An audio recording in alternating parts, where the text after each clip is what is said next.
Sol a sol, si todos los domingos salí del sobre y yo ya tengo el dato del marcador.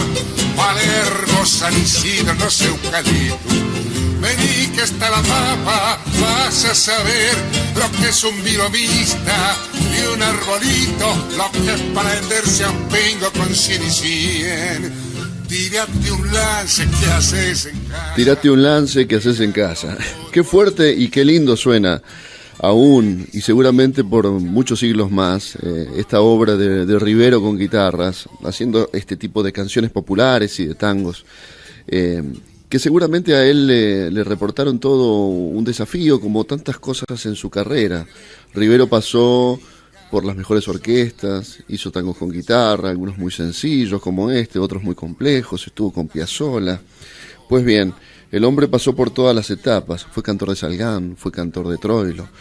Pues vaya, lo tenía todo ese señor que canta. Yo no sé si coincide conmigo el doctor Alfredo Fraschini, profesor de latín, de griego, escritor y tanguista sobre todas las cosas. Alfredo, ¿cómo le va? Buenas noches. ¿Qué dice? ¿Cómo le va, Miguel? Hace mucho tiempo que no hablábamos. Y mire, hace unos años ya me da miedo decir cuántos, no sé, pero 7 u 8, 6 tal vez.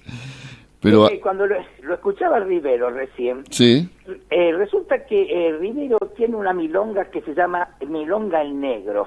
Sí. Él hizo la recopilación. Dice por ahí, lo leí alguna vez, que la abuela Edmundo Rivero se la había escuchado a un payador, probablemente fuera Higinio Cazón. Uh-huh. Usted sabe que el texto de esa milonga se remonta a un texto de Quevedo, a un texto de Góngora y a otros textos anónimos. Es muy interesante, y quien hizo la recopilación mucho antes de que saliera el tema cantado por Rivero fue Juan Antonio Carrizo, que hizo una recopilación de toda la poesía anónima en el norte argentino, ¿no? Y bueno, es notable sí. cómo a veces los clásicos universales de alguna manera después se encuentran en el tango, ¿no? Sí. Y sobre todo porque en el caso de la Milonga el Negro que hablaba recién, está llena de juegos de palabras que todo tiene que ver con sí, negro. Sí, sí. ¿No? En el poema de Góngora, por ejemplo, en el casamiento comen morcilla, porque todo gira alrededor de un casamiento. Dice, de negro. allá en una negra casa bajo un negro firmamento, en donde un negro momento, una negra escena pasa, donde es negro el dueño de casa y negros sus habitantes, pero negros muy galantes y de educación no escasa. Educación no escasa, sí. Y al final termina: el negro durmió en la cama, la negra durmió en el suelo. Pero qué notable que, porque a lo mejor Cazón, quién sabe a quién se lo escuchó y así. Claro. Los testimonios que trae Carrizo, con respecto a Quevedo, a Góngora y a otros anónimos españoles, van a saber a dónde se remontan, ¿no? Y eso es un poco lo que, mire, se acaba de hacer en Atenas un congreso al que no pude asistir, le digo la verdad, por motivos económicos, sí, ¿no? Porque está bravo el asunto, pero de todos modos formé parte del comité científico del congreso, y se habló allí de cómo la cultura clásica griega se había infiltrado en todas las culturas del occidente. Y bueno, me tocó, como en el comité científico, leer trabajos de gente de Colombia, de México, de España y demás, y uno se asombra de que en todos los niveles, en el nivel más culto, en el nivel popular, siempre hay como una línea que recorre y que las raíces están, no sé, en Homero, en Hesíodo, en Virgilio. Es increíble, ¿no? Sí, nosotros con el tiempo y también partiendo desde el universo del tango o dentro del universo del tango y sin salirnos de él, empezamos a interesarnos obviamente primero por lo profundo de las letras, lo maravilloso de la música y demás, y eso solo a uno lo va llevando en el mundo del conocimiento, sin ser artista, ¿no? inmediatamente a los griegos. ¿Se sabe aquello de esa tenida que yo me la imagino como una especie de payada mítica, ¿no? Entre Sí. Homero y Hesíodo, ¿no? En unos juegos funerarios. Sí, es mística, porque incluso Homero no sabemos muy bien si existió Claro, siquiera, ¿no? sí. Bueno, pero es muy interesante porque si uno toma esos dos poetas, hay entre uno y otro como un tránsito de lo que sería el mito puro a lo que sería el logos, o sea, la narración, ¿no? Porque Hesíodo es más primitivo en cuanto a la temática, ¿no? Porque él cuenta todo la genealogía de los dioses y luego los trabajos y los días y demás. Y Homero cuenta cuestiones un poco más cercanas, ¿no? Como cercanas, digamos, en el nivel humano, como es una guerra o como es un viaje de aventuras como el de Odiseo. Sí, además los dioses en relación con los hombres, ¿no? Claro, eso es muy importante, sobre todo, y indica, digamos, como un cambio de visión, que después se verá ya en el periodo clásico, ¿no? Con los filósofos, con Platón, por supuesto, sobre todo. Y claro, esta gente, el caso de Homero, fíjese cómo conocemos hoy los textos de la Ilíada de la Odisea. En la época de Pisístrato, estamos hablando del siglo VI, más o menos antes de Cristo, se le daba dinero a la gente que era capaz de recitar algún fragmento de esa guerra de Troya o de ese viaje de Ulises. Y así se compiló lo que hoy llamaríamos la primera edición de los cantos homéricos. Y luego fue en Alejandría cuando los sabios famosos de la biblioteca lo corrigieron y le dieron la forma más o menos que hoy conocemos. Pero hay teorías que podrían pensarse en un origen anónimo y que el tal Homero hubiera sido el primer recopilador, por decir de alguna manera, ¿no? Y esos tipos se llamaban extrañamente y muy tangueramente, los aedos, ¿no? Exactamente, los aedos y los rapsodas, Claro. que algunos hacen una diferencia y le llaman aedo al que a su vez era autor, y rapsoda al que se limitaba a cantar lo que había compuesto otro. Pero eso tampoco está demasiado claro, porque el verbo griego aeido, de donde viene la palabra aeido precisamente, tiene una carga sagrada, por decir así. Por eso el primer verso de la Ilíada dice Menin aeide feat peleia deo ageleos, o sea, canta diosa la ira de Aquiles, el hijo de Peleo, etcétera. Pero ese canta no es el mismo verbo, por ejemplo, con el que empieza la Odisea, donde Homero dice, cuéntame, musa, la historia del varón, etcétera.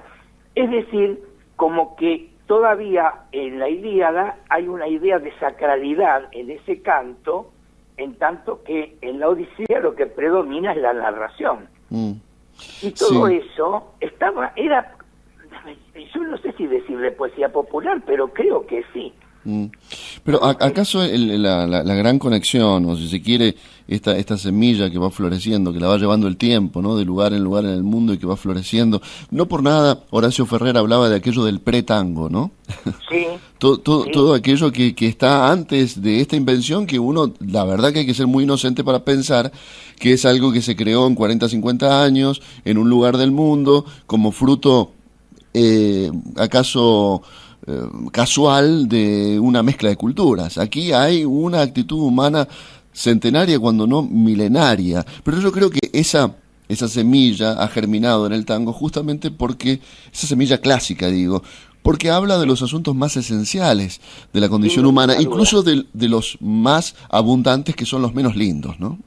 Pero fíjese, qué curioso, el primer tango literario, Mi Noche Triste, ¿no? 1917. Se cumplen 100 años ahora, claro.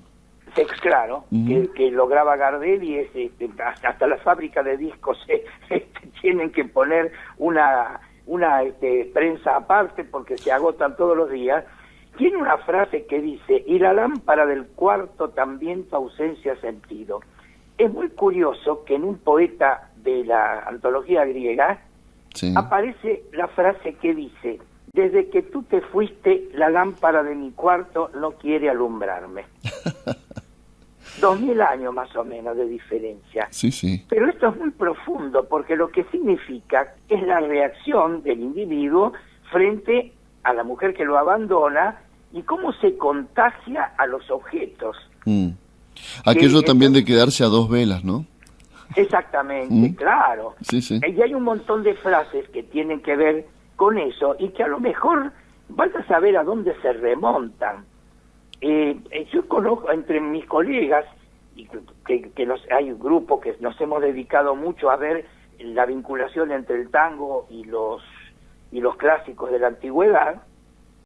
He visto hace poco un trabajo sobre el tango y las elegías de Tibulo. Tibulo es un poeta que murió muy joven y que se conservan unas 30 o por ahí elegías, y es muy notable. Hay un ritmo de tango, hasta en eso de hacer el amor con el sonido de la lluvia sobre el techo, ¿no? Cosas que parecen escritas por un porteño de la década del 40, y son textos de 2000 años, ¿no? Sí, además todo el asunto dramático, todo lo que está en la tragedia griega, en los grandes escritores, en Esquilo y demás, se refleja claramente en muchas letras de tango. Yo, por ejemplo, pensaba en el tango Confesión, pensaba en tantos otros, ¿no? Obras increíbles de Homero Expósito, que llevó las cosas a un extremo maravilloso. Sí. Pensamos en esto, cómo logramos en este lugar del mundo, acaso ahora sí poniendo en primer plano este lugar, este sitio del mundo, que algunos sospechamos dejará un día de llamarse la Argentina o como sea, pero sin embargo la obra que ha generado, que es el tango, seguramente seguirá llamándose tango con los años. Este descaro de los hombres sencillos de meterse en lo más esencial y más profundo, que incluso ahora hasta es mal visto desde lo políticamente correcto, ¿no? Cuando Exactamente, claro. el tango toca temas que no son lindos, y justamente ahí está la gracia, que no son lindos. Ahora cualquier sistema psicofísico un poco preparado, digamos, quiere censurar una letra que tiene su raíz, y como usted asegura, Alfredo, y nos ha enseñado en su libro, tiene una raíz muy profunda y de un par de miles de años mínimamente, ¿no? Sí, además está eso, mire, esa frase de Lugones famosa, ¿no?, que dice que la cultura es una antorcha que va de mano en mano y que la gente transmite sin saber exactamente qué transmite. Dice, salvo algunos que se detienen a mirar el fuego de esa antorcha. Pues supongo que estaba hablando de él mismo, que acá los primeros estudios helénicos serios que se hicieron fueron los de Lugones, a principios del siglo XX. Y lógicamente, cuando aquí se empezó a enseñar literatura griega en las universidades, casi todos los profesores eran extranjeros, venían de Alemania, de Francia. Yo todavía alcancé a conocer algunos, ¿no?, de esa generación. Y era gente que tenía muy clara esa idea de una continuidad cultural desde la antigüedad hasta ahora. Por eso se pudieron hacer esas reescrituras como la Antígona Vélez de Leopoldo Marechal, sí, o el Reñidero de Sergio de Checo, ¿no?, donde un mito griego es trasladado, en el caso de Marechal, a la conquista del desierto, en el caso de Checo, al barrio de Palermo a principios del siglo XX, y donde los conflictos siguen siendo los mismos. Y en el siglo XX, sobre todo, tuvo mucha importancia todo el proceso del psicoanálisis, de Freud y todo eso, para interpretar psicológicamente muchos de esos mitos, ¿no? Hay algo que no está en todos los tangos, pero que aparece en muchos, ¿no? Que es esa voluntad que usted mencionaba, ¿no? Canta, oh Dios, a la venganza fatal de Aquiles de Peleo. Por otro lado, en el Martín Fierro, pido a los santos del cielo, ¿no? Claro. Y en el tango se invoca al tango mismo. El tango hacía su voluntad con nosotros, dice Borges, ¿no? El tango como una deidad en sí misma, es autorreferencial en el sentido, digamos, se pide a sí mismo como si fuese un santo, ¿no? El que canta Gardel, que le dice, vos que estás en todas partes, esta noche es la ocasión de que llegue hasta su reja el eco de una queja de un triste bandoneón. Al tango le está diciendo. Claro. Sí, sí, sí. Lo han visto con otra, ¿no? Horacio Petorossi, que era qué músicos y qué poetas hubo. Hoy yo estaba escuchando algunas cosas y digo, si hubiera vivido Gardel, por ejemplo, para cantar las cosas de Piazzolla, Claro. o por ejemplo, el Tango 1, o ese... Pero qué cosas maravillosas, qué profundidad, ¿no? Sí, o Mansi, Mansi completo, ¿no? Mire, En la voz de Gardel. hablando de payadas, tuve Sí. una satisfacción. La Fundación Borges me publicó un artículo en uno de sus libros que yo me atreví a hacer una imitación de Borges, una imitación de estilo. Ujú. Y le gustó a la gente y lo incluyeron. Y entonces hago un pequeño cuentito entre una payada, y son dos poetas con 2000 años de diferencia. Y entre el público de la payada está Borges, y se ríe, y dice lo que él le dice a Lugones en El Hacedor: con los años los tiempos se van a confundir, y no importa si es antes o después. Y entonces es Horacio, el poeta latino, y Enrique Santos Discépolo, que hacen una payada. Sí. Y entonces pensando, digo, qué increíble, hace unos años, no recuerdo si fue Salas o alguno de los estudiosos del tango, que publicó un artículo que se llamaba Discépolo, nuestro Horacio, donde miraba cómo la poesía de Horacio se reflejaba en Discépolo. Y la pregunta que nos hacemos siempre los comparatistas es esto: ¿habrá leído o le habrá llegado de otro lado? O, como diría a lo mejor Jung, ¿no será el inconsciente colectivo lo que maneja que de repente haya tangos que tengan cosas increíblemente parecidas, e incluso hasta en lo formal? Hay un pasaje de María de Buenos Aires, Sí. que es el poema balseado Ujú. de Piazzolla y Ferrer, cuyo ritmo, cada línea, es igual al ritmo de los trímetros yámbicos de la tragedia griega. Yo me quedé asombrado. Yo se lo escuchaba a Melita Baltar y decía, esto a mí me suena a algo. Cuando analizo la métrica, veo que son trímetros yámbicos. Digo, qué increíble. Sí, sí. Justamente el verso típico de los parlamentos de la tragedia griega, ¿no? Sí, sí, lo estoy recordando. Yo tengo muy presente esa obra que yo les recomiendo humildemente a los oyentes quienes quieran meterse en los asuntos más hermosos y complejos de la tanguística contemporánea. Está María de Buenos Sí, Aires, que por es una supuesto. gran escuela para todos nosotros. Alfredo, yo me quedaría, mire, es más, algún día vamos a pasar 4 o 5 horas hablando de tango. Encantadísimo. No le voy a decir intercambiando porque seguramente usted va a salir perdiendo, pero al menos escuchándolo me encantaría. Y una de las cosas más lindas, yo creo que tendríamos que inventar una disciplina que se llame hablar de tango, ¿no? Sí, exacto. Usted sabe que da resultados. Yo ahora estoy en la Universidad de Villa María y organizo investigaciones, y ya hemos trabajado también con Oscar Conde, supongo que usted lo debe conocer, que es miembro de la Academia del Lunfardo, y tiene Sí. un libro maravilloso que se llama Poéticas del Tango y demás. Él vino a dar un curso, después yo di un curso de estéticas del tango acá en Villa María, y cada vez que hago algún curso de comparatística, es inevitable caer en textos, sobre todo, sí, de Homero Expósito, de Mansi, de Discépolo, bueno, de los grandes, ¿no? De Sí. Cadícamo. Bueno, afortunadamente, y eso está ahí y pervive. Alfredo, un abrazo enorme y hasta pronto, ¿eh? Que le vaya muy bien. Que no pase tanto tiempo, hasta la próxima. No, exactamente, gracias. Vamos a Hasta escuchar luego. Confesión, hablando de esos tangos que tienen raíces profundísimas, ¿eh? Hasta Sí, luego. como no, encantado. Hasta luego.